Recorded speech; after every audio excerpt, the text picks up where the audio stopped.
Hello everyone, আপনারা দেখছেন blog club এবং সিলেটের পার্ট 2তে আপনাদের সবাইকে স্বাগতম। তো আমরা আজকে প্রথমে যেখানে যাচ্ছি সেই জায়গার নামটা হচ্ছে সোনাটিলা। জায়গাটা অপরূপ সুন্দর।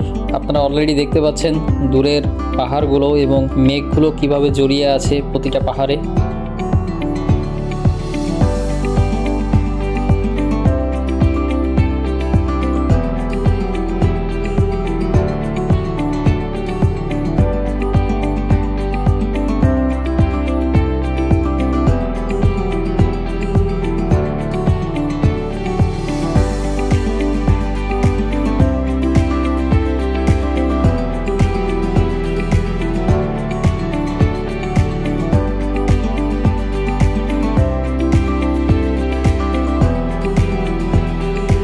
আমরা এখন সোনাটিলায় চলে এসেছি।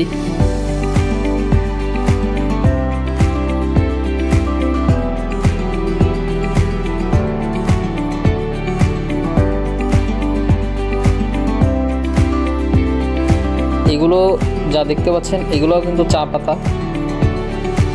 এখানে ন্যাচারালি অনেক চা গাছ জন্মিয়েছে। আর একটু আমাদের সাথেই থাকুন, আর একটু পরেই আমরা আরো অপরূপ কিছু দৃশ্য আপনাদেরকে দেখাবো। সোনাটিলার সৌন্দর্যটা আপনারা উপভোগ করুন। দূরে অনেক জায়গায় পাহাড়ের মাঝে মাঝে দেখতে পাচ্ছেন সাদা, এগুলো আসলে ঝর্ণা। পাহাড়ের বিভিন্ন ফাঁকে ফাঁকে যে ঝর্ণাগুলা আছে সেগুলোই কিছু কিছু জায়গায় দেখা যাচ্ছে।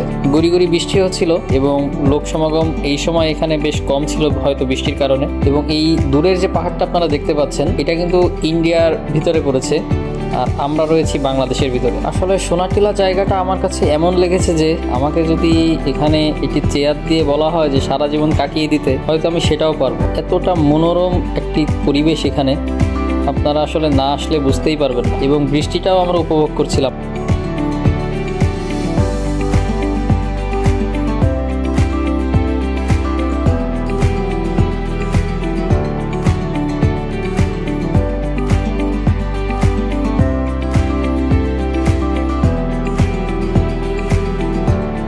বাংলাদেশের পাহাড়ের পরেই একটি ছোট নদী রয়েছে, তারপরে ইন্ডিয়ার পাহাড়। দুই দেশকে বিভাজন করেছে এখানে একটি নদী।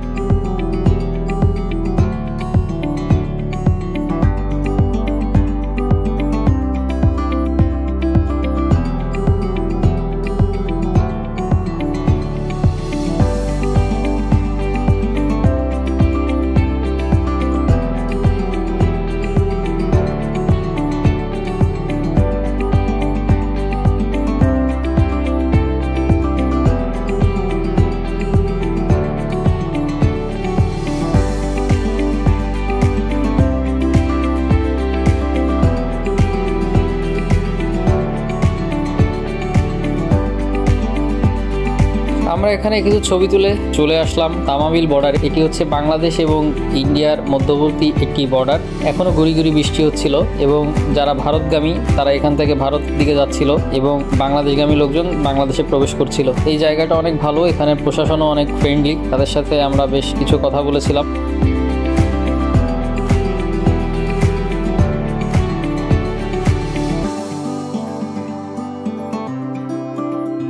তো তামাবিলে কিছু ছবি তোলা শেষ করে আমরা চলে গেলাম সব থেকে আকর্ষণীয় একটি জায়গায়, সেটা হচ্ছে জাফলং। জাফলং নাম শোনেননি এমন কোনো ব্যক্তি হয়তো নেই। সিলেট নামটি আসলেই প্রথম দিকে যেই দুই একটা স্পটের নামটা মানুষের মুখে চলে আসে তার ভিতর জাফলং অন্যতম।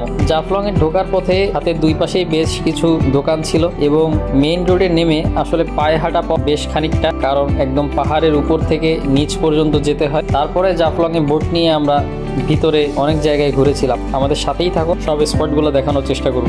এই যে আপনারা দূরে দেখতে পাচ্ছেন জাফলংয়ের নদী। জাফলংয়ের পরিবেশটা খুবই সুন্দর। আমরা এখানে একটি নৌকা ভাড়া করেছিলাম। নৌকা ভাড়া করে আমরা নদীর ওপারে যাব। নদীর ওপারের জায়গাটির নাম হচ্ছে খাসিয়াপল্লী। খাসিয়াপল্লীতে আমরা একটি চা বাগানও দেখব। তার আগে আমরা এখানের জাফলংয়ের দৃশ্যটা উপভোগ করি।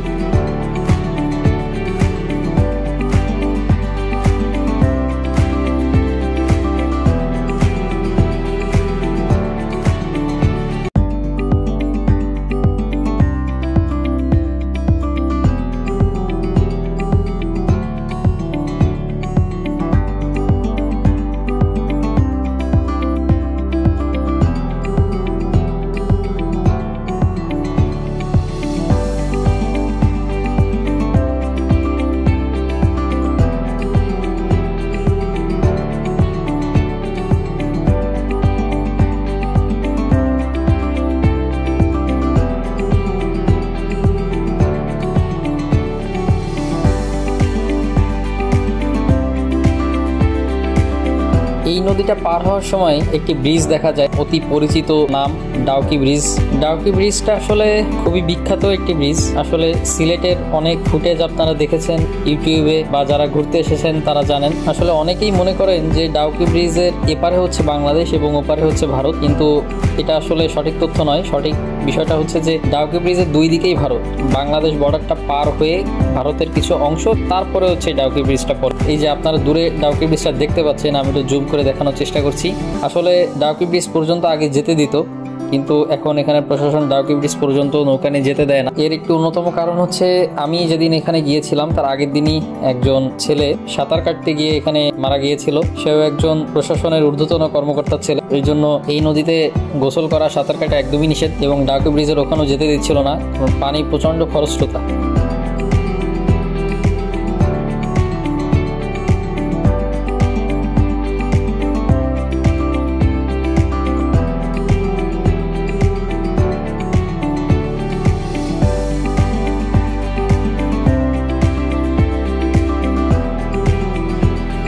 বেশ কিছু ছবি তোলা শেষ করে আমরা পৌঁছালাম খাসিয়াপল্লীতে। খাসিয়াপল্লীতে প্রথমে পৌঁছে আপনাদেরকে আমরা দেখাচ্ছি বিভিন্ন ধরনের চা এখানে পাওয়া যায়। আর এই চা পাওয়ার জায়গাটার সামনেই কিন্তু এখানে একটি টি গার্ডেন রয়েছে, এবং এই টি গার্ডেনেরই চা হচ্ছে এখানে সামনেই বিক্রি করা হয়। এখানে অনেক বড় একটা চা বাগান, মানে যত দূর চোখ যায় তত দূরই চা বাগান। আমরা বেশ ভিতরে গিয়েছিলাম, একদম সাটেল একটা পরিবেশ এখানে। চা পাতাগুলো আপনারা দেখুন যে চা পাতা আসলে দেখতে কেমন হয়।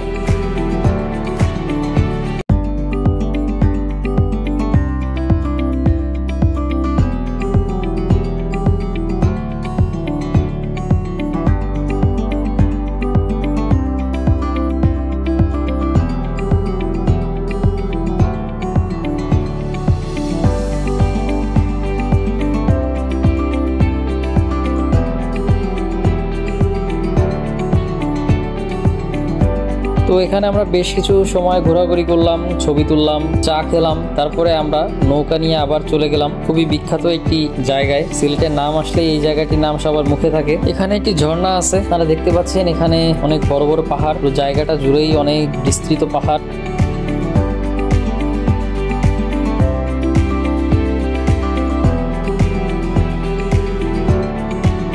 এবং পাহাড়ের পরেই একটি ঝর্ণা আছে, এই ঝর্ণাটির নাম হচ্ছে মায়াবী ঝর্ণা। সবাই অবশ্যই এই ঝর্ণার নাম শুনেছেন। আসলে এই দিন প্রচণ্ড ভিড় ছিল এখানে, এবং একটু আগেই সোনাটিলায় আমরা যখন ছিলাম তখন বৃষ্টি হচ্ছিল, কিন্তু এখন বেশ রোদ উঠে গিয়েছে এবং অনেক জনস্রোত দেখতে পাচ্ছি আমরা। পুরোটাই পাথরের ঝর্ণা। তো সিলেট পার্ট 2টা এই পর্যন্তই থাকবে। পার্ট 3তে আরো অনেক সুন্দর জায়গা দেখাবো। সবাই ভালো থাকবেন। আল্লাহ হাফেজ।